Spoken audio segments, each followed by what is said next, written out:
Information Station, 1370 WOCA. Ocala.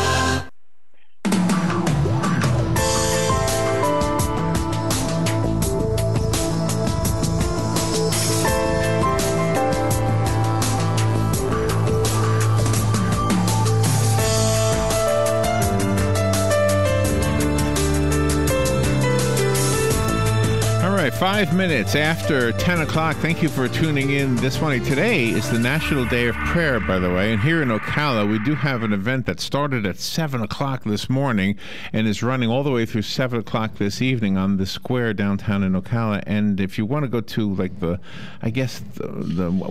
event at noon, that's the only one I know about. There might be some others this evening. I don't know if I don't know everything that's planned, just to tell you the truth, but I know that at noon there's a proclamation. The national anthem is going to be played, and some of our local dignitaries will be there speaking. So I guess noon is a good starting point. Or just go down there. I think at any point in the day you can go down there.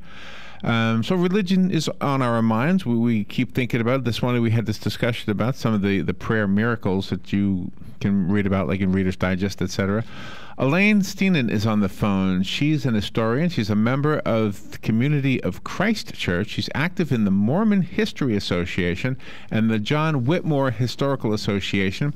She plays the flute, it says here, and works as a professional musician in the Los Angeles, California area. Is that what she is? Wow.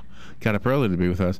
She's a contributor to Literary Cavalcade Phoenix, the Writer's Journal, and the Bear River Review, and she's an award-winning author. The book we're focusing on is called The Way to the Shining City, a story of the early Mormons in Missouri and Nauvoo, Illinois. I hope I pronounced that city correctly, and I hope I pronounced Elaine's name correctly. Elaine Stienon, I think. You did just fine. Good morning, Elaine. How are you? Good morning. I'm doing just fine, thank you. Are you in L.A. right now? Well, no, I'm in Ann Arbor, Michigan. Oh, okay. Actually, I'm in Saline, Michigan. I live in Ann Arbor now, but I did live in L.A. for about 28 years. Okay. Well, thank you for being on the air with us today. My pleasure. I think whenever we think of the Mormons, we think of the Mormon Tabernacle Choir. We think of and forgive me if I'm wrong, but the Church of Jesus Christ of Latter-day Saints is the same thing as the Mormons? Yes, that is the official name of the Mormon Church. Okay. And that is the largest denomination of Mormon people, but there are other smaller groups too. Oh, I didn't know that. I don't know much about it. I know they make some really good public service announcements. Yes, they do. Yeah, they do. I know that. Right. So tell me about the book. What is the book about? Who's the book for? Is it for the non-Muslim? Will I get something out of it? Oh, I think you would enjoy it very much. Mormons and non-Mormons alike would enjoy it because it's historical fiction, and it has fictional characters in it, but the historical characters are in there too. And I've tried to be as accurate as possible about the history, and it tells about how the early Mormons were driven out of Illinois and had to, Missouri, and had to go settle in Illinois. They couldn't go west because the Indians were in the way, but they settled in a place called Nauvoo and built up the city of Nauvoo on the Mississippi. Oh, wow. And the book tells what happens to them, and finally they were driven out of there. But they were trying to, the Shining City in the title is they were trying to find a place of peace and refuge, a place where they would be safe and able to practice their religion and just live peacefully. And they looked for that for a long time and never found it. Maybe they're still looking. I don't know. I want to tell you something about the nature of what we do as a radio show, especially when politics comes up a lot, especially when some political candidates are Mormon. We've had discussions about what's it called again? Bigamy? Not polygamy. Bigamy, right? When you have more than one? And polygamy. Oh, polygamy. Oh, polygamy. Plural marriage, right? Yeah. What is bigamy? What is that? That's when a man has more two wives. Bigamy is two. Bigamy is two. Polygamy is more than two. Yeah. Okay. So when this comes up, I have had at least one lady who has called to educate me and say we don't do that anymore. That's not really part of the Mormon religion, and I don't really know. But is it part of the history? Is that part of the history? The early Mormons did not have polygamy. They did not. Marriage. Okay. They just had regular Christian marriage, and their church was organized in 1820 officially in New York State. 1830, And the plural marriage, or the polygamy, was not introduced until, say, the 1840s. There's quite a bit of time there. And what they wanted to do was they wanted to restore all things, and somebody thought it would be cool to bring in the idea of patriarchal marriage, the way they used to do it back in the Old Testament. Okay. And so they tried it, and that's what they were trying to do. I would say that not everybody did it. There were certain people who were totally against it, and there were other people who just, I would say it was only the very top leaders that were doing it. Okay. Well. And then the main body left to go out to what eventually became Salt Lake City, and they started to do it out there on a larger scale. And but was it one-sided? In other words, it was a man and many wives. It was never a wife and many men. Oh, I would hate to be part of that. It was, yeah. Oh, that's polyandry, and I don't think polyandry was ever part of the picture. Okay. If it was, we don't know about it. And but it was mostly polygamy. Okay, and polygamy was one wife and one man and a lot of wives. So forgive me for being naive about this, but you said something that I have to ask about, and maybe everybody knows this but me. I didn't realize polygamy was in the early Bible. Is that what you said? Well, yeah, Abraham and Abraham had a bunch of wives, and he did. David, and and I thought they were concubines. I thought he had one wife, Sarah, and then the rest of the women were concubines. For Abraham, that's correct. That's right. Mm-hmm. Jacob had the two, Rachel and Leah. Leah was first, and then Rachel, and there was a number of instances in the Bible where I'm not saying this is right. I'm just saying this is the more recent time. This is what they did. And I don't want to be unfair. I don't want to be unfair to your book or to you, but is this a major part of the book, or is it just a minor part of it? Not that it was a minor part of the book. It was in there. I would say when it was being done in the 1840s, the common people really didn't know what was going on. Things happened so fast, and they'd been persecuted, and they were trying to build up their lives again after losing everything in Missouri. And so I think most of them did not know what was going on or when it was going on. And this is why it's so kind of unclear today. The Mormon Church has come out and said that Joseph Smith had 40 wives. But I don't see how he had time for all those. Yeah, I know. And one thing I have to tell you. More money. One thing I have to tell you that there are two things. The first thing is that they can find no evidence of children from these women.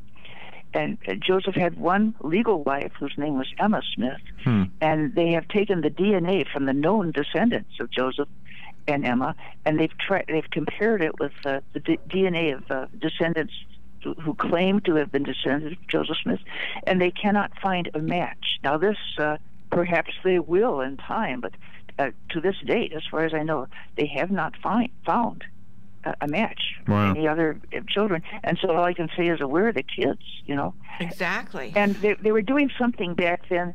They believed that if you were sealed to a person, if the right words were said over a married couple, for instance, they would be sealed to each other and be able to be with each other in the next world.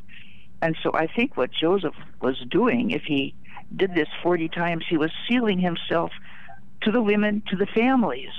And these are the friends, that they'd be sealed together, and they would be together in the next world. And I believe that he may have gone through several sealing, and a great many. Wow, I'd go through the sealing too if I had 40 wives. Yeah, right. That's a joke. That's a joke. And so 40 wives. Yeah, I don't know about the number, but the thing is, if he lived with all of them, there would have been children. Wouldn't there? I would think so. I mean, that's usually what happens. Yeah. So whether these were affairs or just... well, and that's what I'm wondering. I mean, are they... Oh, gosh, I feel like I'm stuck on this, and I want to be fair to the book, but... I mean, would one wife... Would one wife be like the main wife, and the others were just like... I hate to think of people as playthings. I mean, there's a part. I'm 60 years old, but there's still a 17-year-old in me that thinks this is cool. But the 60-year-old that I am thinks this is crazy. It is crazy. It is crazy. In the case of Joseph, he had his first wife and his only wife, the legal wife that we know about, Emma. And if she knew about the others, she either didn't let on, or she pretended not to know, or she until her death, she maintained it. Is it possible somebody made this up and did it to kind of slander him? Well, it could be, but you can't deny what's written in journals and diaries, and there are people who have claimed to have been his wife, his extra wives, or whatever. And one or two of them, you'd say, well, they're kidding, or they're making it up, or they want attention. But if it's 4 or 5 or 6 of them, you have to take them a little bit seriously. Yeah, right. It sounds silly, but it means something was going on. It's like the Bill Cosby story. All these women coming forward. I know it's not the same thing, but yeah. All right. Well, this is. Go ahead. Some may have come forward just for attention, or for. Right. I don't think there was any money, maybe prestige. I don't know. Elaine Stienon is our guest. We are talking about the Church of Jesus Christ of Latter-day Saints, or is it Mormons? Where does the word Mormon come from? Well, let me ask you after the break, because we've got to take a break, and I know people have been calling in. You got to. When we come back, are you okay with phone calls? Sure, I'll answer any. If I can understand them, I'll answer them. Okay. All right, Elaine. And if you're calling, please hang on there. If I've already answered the phone, I know that you're there. I'll just get to it when we come back. Elaine Stienon, thank you for being with us. Don't go away. We'll be right back. The book is called The Way to the Shining City, a story of the early Mormons in Missouri and Nauvoo, Illinois. We'll be right back. The weather is brought to you by myfwc.com. Safe boating is no accident. Nice day today. Partly sunny, a high of 82 to 87, and it will stay clear tonight, a low 58 to 65. Partly sunny with a few showers moving through tomorrow, high of 86 to 89. And more showers are possible Saturday, but it looks largely dry and partly sunny, high 87 to 92. From the Florida Weather Center, I'm meteorologist Maggie Johnson.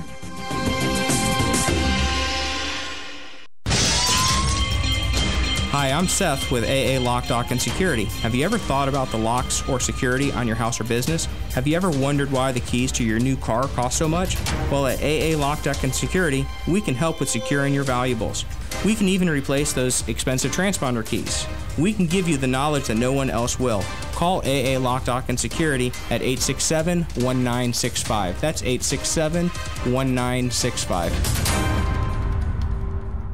So you need a credit card, but how do you choose? Let's compare the big banks to Florida Credit Union. They have rewards, and we do too. They have customer service. Hello, 24/7. They have celebrities. Hey, Danny. But with Florida Credit Union, there's no annual fee, no liability for fraudulent charges, and no 22% interest rates. Choose Florida Credit Union, and you'll not only have a great credit card, but you'll have the support and personal touch that the big banks, well, can't touch. Florida Credit Union, connecting your money to your life. Federally insured by the NCUA. All right, 18 minutes after 10 o'clock. Thank you for tuning in. Robin, did we know a guy who was a Mormon some time ago? He's a local printer. I can't remember. Okay, yes, I thought so. And he had one beautiful wife and at least one beautiful daughter. And I knew a couple of them too at my other job. And yeah, it's kind of weird. Six gun, all right, so let's talk about this. Elaine Stienon, if you've ever wanted to know the history of the Mormons, this is a good chance to ask. I do have a lot of questions, not just about the polygamy, but about Joseph Smith, about the golden tablets, about so much. Can we ask you all of those questions, Elaine? You can ask anything you want. Okay. Let me let a listener ask. Somebody's been waiting for a while now. Good morning. Thank you for calling in, for waiting. You're on the air. Good morning. This is an interesting topic. The history of the Mormon Church is closely intertwined with the history of the United States before the Civil War, which is something I'm interested in. And I have a question for our guest about the Nauvoo Legion, which I read about was a militia that was formed by the Mormons for their own protection. And I was wondering if our author could discuss that and tell us about what part it might play in the book. And I'll listen on the radio. Thank you. All right, thank you. Okay, well, when the Mormons had finally settled and named their city Nauvoo, every town worth its salt had a legion, had a military force that went out and drilled and protected itself, and so. And the Nauvoo Legion was like that. It was like every other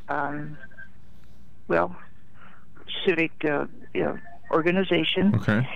And they even had a charter so that they could have this legion.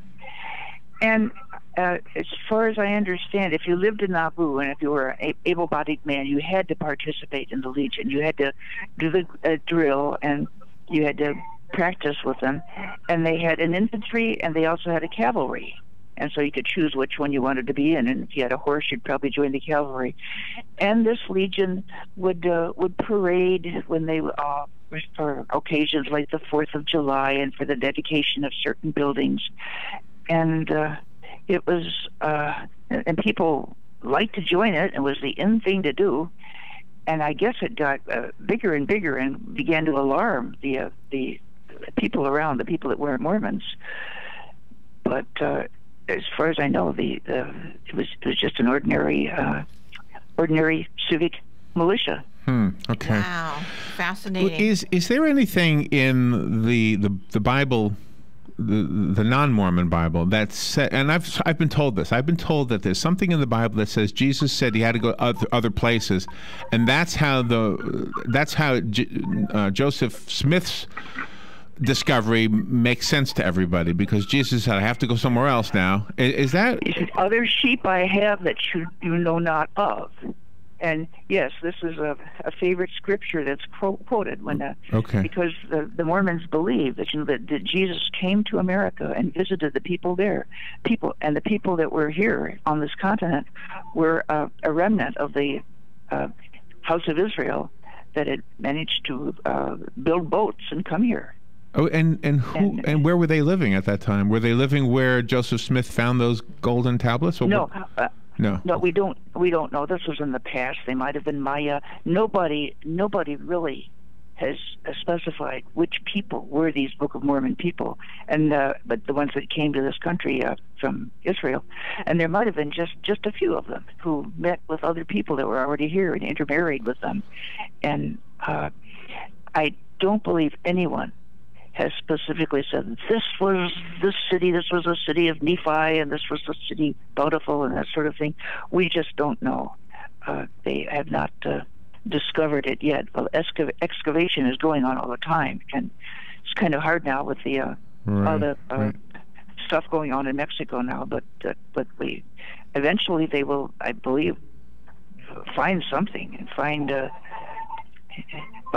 So, go ahead. So, what was the genesis of the Mormon religion? What Joseph Smith is the guy. He found, and I know every Mormon knows this story, but I really don't know it. And so he found some golden tablets, and everything that's in the Book of Mormon was on those tablets.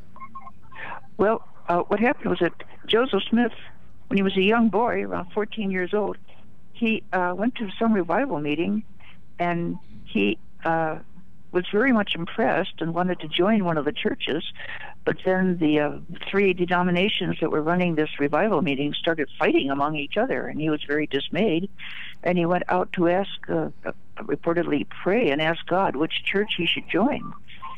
And he had a vision at the time, and the vision said, you don't join any of them, but wait. And so he waited, and when he was a little bit older, I believe he was 17 at the time, he was off alone. He was in his room, and he had a visitation from this person who claimed to have lived long ago on this continent. The person said his name was Moroni, and that there was a bunch of gold plates buried in a certain hill, the hill Cumorah, near his home. And so the next day, Joseph went to see if he could find the place, and he was, when he did find it, he managed to pry up part of the stone on the hill, and there were these metallic plates that were fastened together with rings that went through them, and they had this curious workmanship and a language which he certainly did not know. And he tried to take them at that time, but he was forbidden by this angel or this being, whoever he was, and told to come again next year. And so he visited this area 4 times. And finally, more and more people knew about this, whatever it was. They called it the Gold Bible. And when Joseph finally took possession of the plates, all these people were trying to get them from him because they were considered very valuable. And so he hid them, and he went to great lengths to protect them. And finally took his wife and went down to into Pennsylvania, where his wife's parents lived, and spent some time down there to get away from these people that were after this artifact. And he began to translate this, which became the Book of Mormon, down in Pennsylvania, and finished it back in New York State. And the strange thing about it is that did become the Book of Mormon. The time in which he did it was faster than an ordinary writer would work. I think he completed this thing within a year, and not even shorter than that, 6 or 7 months. And unless you're writing, unless you're one of these people that are writing a novel over the weekend or something in this contest, it's just not the way a writer works. And also, when he went to translate, he would sit down and he would never look back at what had been done. He wouldn't even have it read to him. He would start immediately and start translating again. And so the whole thing is very strange and very mysterious. I would say in this book, all the teachings of the New Testament are there, and there are different characters in it. And the main thing about it is the testimony of the divinity of Jesus Christ, that Jesus came to the people in the old world. Here he is in the new world. He manifests himself to all nations. And the main, if the book has a main theme, it would be that Jesus is the Christ, the eternal God, manifesting himself to all nations. And if you read the book, time and again, these people have testimonies of the Christ, of Jesus. Wow. So, and it's a strange thing. It's very strange, and it has a very strange power, I would think. The book that the book that you wrote, Elaine, I just don't want to run out of time before we talk about your book. Your book is called The Way to the Shining City. So does your book tell that story, but using fictional characters that you created? Yes. I start with, there's a book called The Light of the Morning, which tells about the earliest beginnings, the story that I've just told you. And then there's the In Clouds of Fire, which tells about the church developing in Ohio, around the area of Kirtland. And The Way to the Shining City deals with they're trying to get away, they're trying to find more places to go and be safe. They went into Missouri, and then they come back east to Illinois and found this city called Nauvoo. You can get my book, it's available on Amazon.com, and it's available electronically too, and the ebook. And you can get all the books. Oh, I have to tell you my website. Yes, what is your website? www.ensign Publishing, that's ENSIGN Publishing.com. Okay. And it'll it'll tell all about me. It'll tell about my books. And the best way to get them, as I say, is probably Amazon or Barnes & Noble, or I think any bookstore. If you walk in there, they'll order it for you. Yeah, okay. I just went to your website, Ensign Publishing. Oh, you've got a few books on here, right? Yeah. Well, thank you for being on the air with us. I think this is just my thought on religion or Christianity, maybe specifically. I think if the message of Jesus gets to you, then you've got it. There's many different ways it can get to you. But I think if it gets to you, then you've got it. You're really done that, and you build on that. I think sometimes we look too deeply into some of these books, and Jesus' message is kind of simple. Love one another, have faith in God. There's a few simple things, And that's absolutely right. This just corroborates, the Christian message. Well, Elaine, thank you. Okay. Yeah, thank you. For plural marriage in the book because it isn't there, the Book of Mormon. Oh, okay. So, well, that must have been, that was just some guy who just wanted a lot of wives. That's all. I don't know who it was. Well, maybe. I don't know, but I Well, Joseph Smith was just a man, after all, right? I mean, he wasn't Jesus. He was... Yeah. I mean... Yeah, he had his faults. And he made mistakes. Well, he might have been a ladies' man, just like women. I don't blame him. He was very handsome. Oh, he was. They say that about Hubbard too. John, what's the guy's name? Scientology. Yeah, I don't get that either. All right, Elaine Stienon, thank you so much for being on the air with us today. Fascinating stuff for sure. Okay, well, it was my pleasure to be with you. All right, we'll take a break. We'll be right back.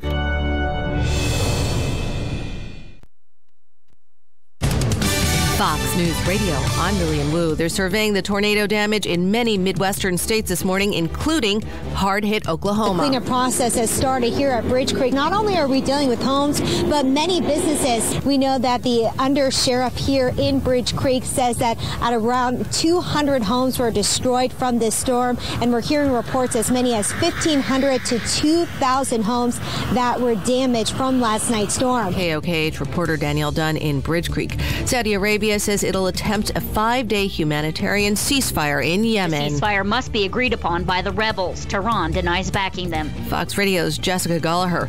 Lumber liquidators pulling Chinese-made laminate flooring after revealing the Justice Department is seeking criminal charges against the retailer in an investigation over imported products.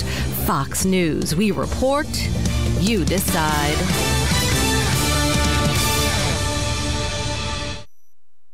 Overturned truck, freeway construction, rubberneckers slowing everything down. I travel for work. News like that used to ruin my whole day until I discovered